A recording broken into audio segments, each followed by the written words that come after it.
Annabi Muhammad sallallahu alaihi wasallam ya ce la yu'minu ahadukum hatta yuhibbu li akihi ma yuhibbu li nafsi.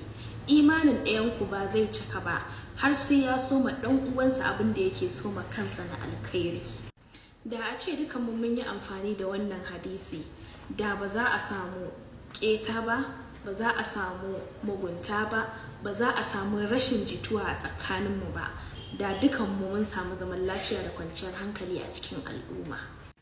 Misali, ina so maka alkhairi, kana so mini alkhairi, kina so mata alkhairi, tana so mata alkhairi, muna so wa muku alkhairi kuma kuna so mana alkhairi, to da duka an samu zaman lafiya da kwanciyar hankali. Amma yanzu rayuwa ta canza, wa iyazu billah, kowa ta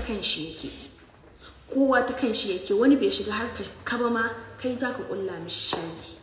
To ina roƙon Allah subhanahu wataala ya tsare mu, ya kare mu, ya nuna mana gaskiya gaskiya ce ba mu ikon binta, sannan kuma ya nuna mana ƙarya ƙarya ce ba mu ikon guje mata.